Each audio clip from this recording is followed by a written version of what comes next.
escuso dizer nominalmente vários, porque seriam muitos os amigos que aqui estão e conhecidos. Mas, em primeiro lugar, uma palavra de saudação à Conselhia de Loures. Eu estou aqui, obviamente, naquela situação complexa de pessoa que tem sempre alguma saudade do passado. E de alguns momentos difíceis. Eu abandonei a vida política partidária há 19 anos, com exceção de 2007 a 2010, que ajudei duas pessoas a ser líderes, mas foi um epifenómeno. Filo deliberadamente por uma razão que ainda hoje tenho, e não cumprida, mas fui ao cabo desvinculei-me da militância partidária, mas não me desvinculei da política, nem me desvinculei da memória. E por isso estar hoje aqui e ver tantas pessoas conhecidas com quem trilhámos momentos complexos e difíceis é sempre uma certa forma de saudade. E isso eu tenho. Mais que saudade, há bocado o Ricardo dizia uma coisa decisiva. Não há futuro sem passado. Não há ideia de progresso pensando no futuro sem os pés na terra, face àquilo que fomos e somos. Por isso, um corte na história, em que de repente caminhamos numa tendência que não tem nada a ver com o que somos, o que fomos, onde estivemos, é sempre um erro. É sempre uma ideia peregrina caminhar por um caminho que não tem lógica.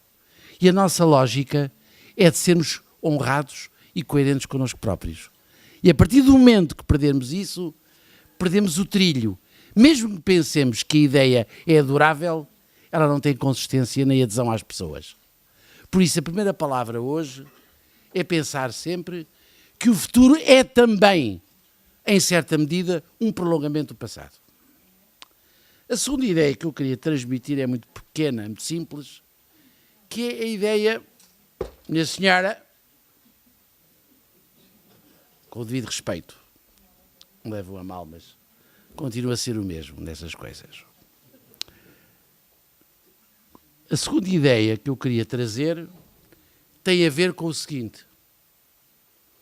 Hoje, a maior parte dos cidadãos, das pessoas, afasta-se da política.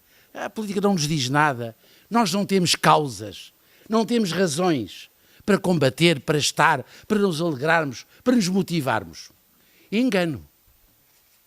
Não existem as causas que tivemos em 74. Não existem as causas que tivemos em 75, ou em 79, ou em 80. Ou em 82, 83. Ou em 85, 86. O que temos hoje.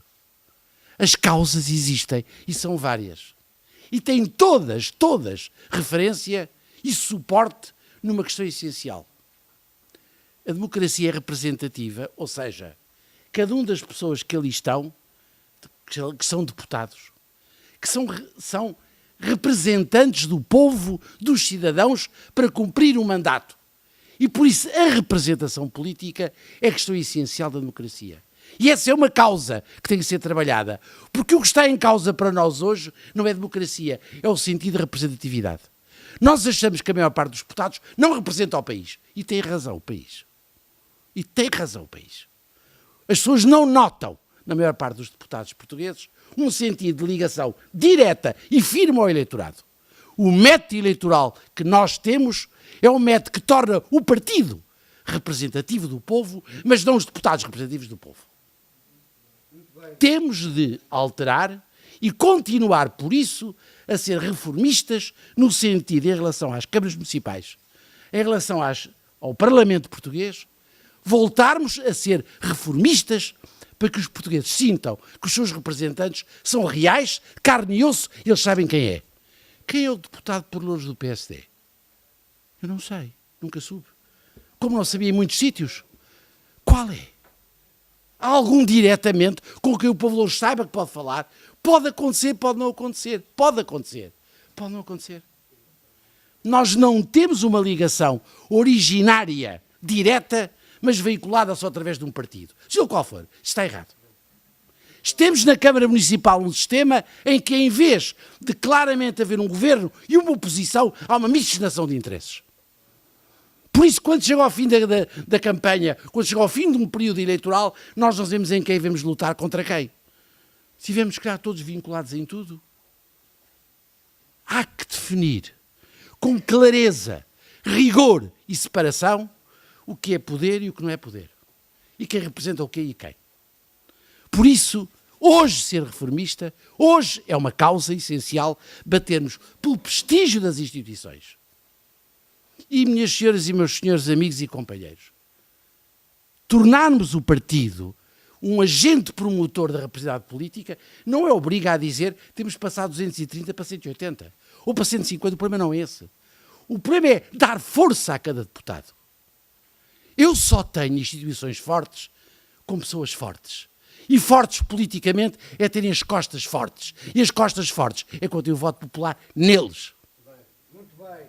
Por isso, hoje em dia, faz parte das nossas regras elementares formar um sistema político para bem do próprio sistema. Mas há uma segunda causa, os valores.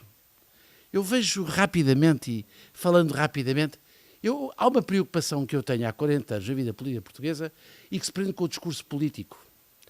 O discurso político em Portugal é o discurso da esquerda. E nós, muitas vezes, copiamos em dó menor, fazemos um downsizing de um discurso político de esquerda adaptado a nós e não um discurso autónomo de nós próprios. Raramente o centro-direita em Portugal teve a presunção e a obrigação de fazer um discurso político próprio. Nós hoje em dia continuamos a pensar nos pequenos e médios, continuamos a pensar em docilizar as questões, continuamos a não afrontar os problemas, continuamos a ter um debate político afrontativo em alguns casos. A democracia não é violência, mas é afrontamento. A democracia é confronto. E quando nós deixamos o confronto, passamos para o comodismo. E quando passamos para o comodismo, passamos para a não afirmação do que é que nós queremos. Como é que pensamos que as pessoas vão atrás de nós se não percebem o que nós queremos às vezes? Ou é um discurso matizado igual a muitos outros? É reformista e urge para nós modelar o discurso cultural português pronunciado pelas agências culturais, pela comunicação social, do modo geral, com tons que são nossos. O combate político não se faz apenas na esfera do Estado, faz-se na sociedade, faz-se no meio de nós, faz-se connosco para nós e com nossa intervenção.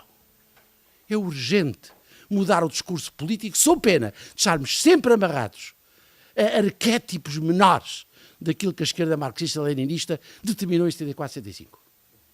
E nós temos receio.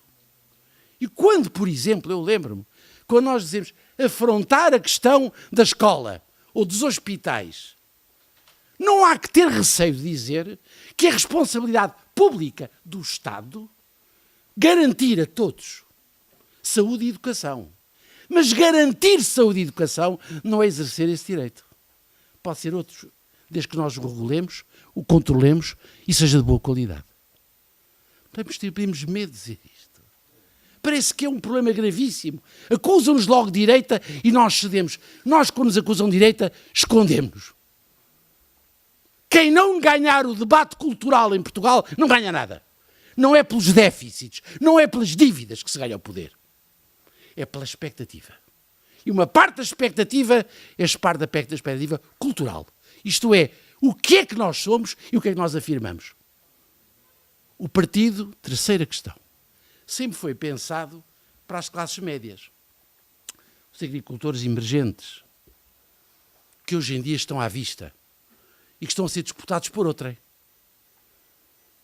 Os quadros médios, o alto funcionalismo, o empresariado. Nós sempre fomos, desde o início, em 74, 75, éramos várias coisas. Éramos uma frente eleitoral. Íamos de A a Z, várias coisas. Mas havia uma matriz comum. Nós pretendíamos sempre ter connosco os empreendedores e os inovadores. Ou seja, uma boa parte da classe média. O grande problema que nós temos para o ano e nos anos seguintes é reganhar aquilo que perdemos. Ninguém duvide. Perdemos parte da classe média. E se não a reganharmos, não ganhamos nada. Por isso, fazer discursos sobre eleições é muito bonito. Mas não se ganha sair ao coração e aos interesses daqueles que são nossos.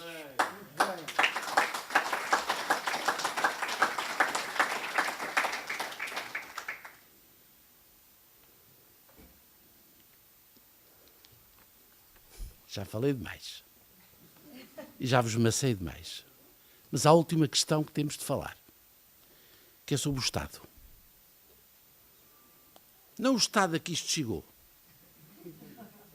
É mau. Temos muitos responsáveis. Também nós. Também nós. Não ponhamos a questão, nós os bons e eles os maus, não ponhamos a questão. Todos fizeram erros, todos fizeram coisas más e todos quiseram fazer coisas boas. Mas quando há para fazer coisas boas, nós fazemos mais.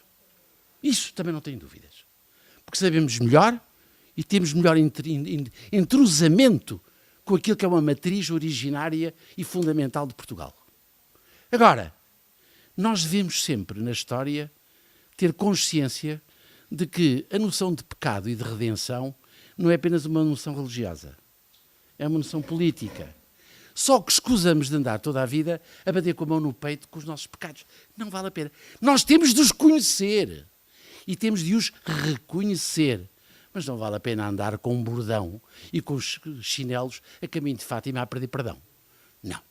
Nós temos é que percebê-los. E perceber os nossos problemas e a nossa ação é perceber que em relação ao Estado, em relação à sociedade, temos de mudar dois parâmetros. Sobre o Estado, nós temos que repensar o que é o Estado. O grande falhanço deste governo é nunca ter abordado a questão da reforma do Estado. Não se aborda, como se diz agora, a um ano de eleições não se aborda. Claro que não. Aborda-se desde o primeiro dia. Porque não é possível governar com este estado de coisas. E a prova real é que nós, no fundo, estamos a atacar todos os dias a classe média e os impostos da classe média e não conseguimos cortar a despesa pública. A nossa reforma é aí. E porquê é que a não fazemos? Não fazemos porque desde o primeiro dia aquilo que era essencial, que é reformar o Estado, não tivemos coragem.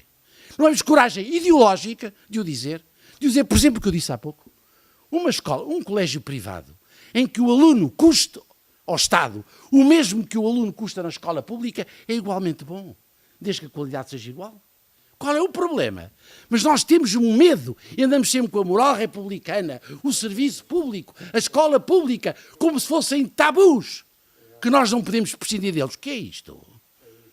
Andamos colados ao discurso ideológico de outros. Não afirmamos o nosso. Porquê? Temos medo de quê? Se temos medo, não fazemos política, dedicamos a outras coisas. Nós temos de afirmar as nossas coisas e desde o primeiro dia. E na reforma do Estado é essencial perceber o seguinte. O governo atual tem toda a razão, toda, quando diz uma coisa essencial. Com os recursos que Portugal tem, o Estado foi longe demais e não temos dinheiro para o pagar. Ponto final. Ou isso é com qualquer família. Quer dizer, nós nunca devemos fazer ilusões políticas sem percebermos o que é que nós somos na nossa vida, na nossa casa, no nosso dia-a-dia. Quando eu não tenho recursos e gasta mais, tenho de ir buscar. Mas se eu vou buscar, vou endividar-me e cada ano pago mais juros. E que ninguém me perdoa as dívidas hoje em dia. Quem é que perdoa dívidas? Nem o Espírito Santo. Nem o divino, quanto mais o outro. Ora bem, nem o divino, quanto mais o outro. Por isso o que nós temos de fazer é perceber, articular que há um limite para o Estado ser em Portugal. Mas para ser tão grande, que não pode ser, temos de o reduzir. Nós temos de ter opções de redução do Estado. Temos que saber que, se não podemos gastar tanto aqui, há outras coisas que temos de evitar. E essa discussão tem que ser feita. É melhor ser feita no princípio de uma legislatura do que no fim. Porque são discussões que vamos ter. Quanto mais próximo das eleições, mais doloroso se torna. Porque há sempre os rumores da esquerda e companhia que vêm dizer cá está, eles não querem dar dinheiro a tudo. Eu vou só citar um exemplo mal citado, porque não sou médico, nem a comparação não é justificável, para perceber. Em Inglaterra, cada doente no Serviço Nacional de Saúde inglês tem um limite de despesas para gastar por ano. Chegámos a esse ponto.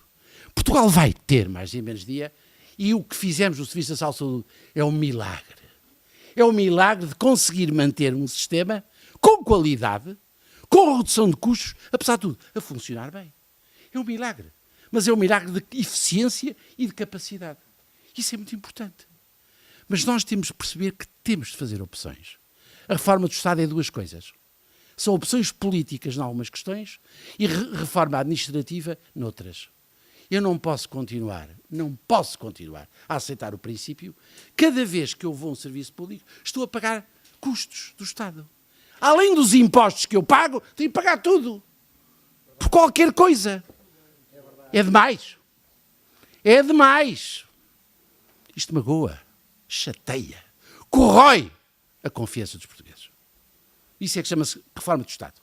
Se a não fizermos, andaremos sempre com um Estado terrivelmente grande aos nossos ombros, à nossa carga, e não conseguimos resolver os problemas. Em alguns momentos da vida é preciso ter uma enorme coragem para afrontar os problemas. O que eu vos convido, minhas senhoras e meus senhores amigos e companheiros, hoje é não deixarem de falar. Aqui. Não deixem de protestar aqui. Não deixem de fazer de sentir à liderança do partido o que pensam e o que sentem. Debatam as questões.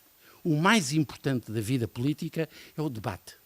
Não deixem que o debate seja feito pelos outros sem a nossa participação, sem a nossa contribuição, sem o nosso apor. Senão o debate é pouco enriquecedor e é castrador ou limitativo, porque nós não participamos.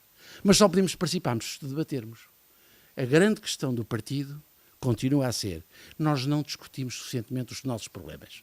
Nem os nossos, nem do país. Alegramos com muitas coisas, discutimos com muitas coisas, eleições, tudo isso, é ótimo. Mas tudo isso tem uma legitimidade que decorre de um ato prévio, que é este: sabermos o que somos, como combater e lutar por uma coisa essencial que nos juntou em 74. A liberdade, a justiça, a solidariedade e a afirmação de Portugal no mundo. É um prazer estar aqui convosco. Muito obrigado.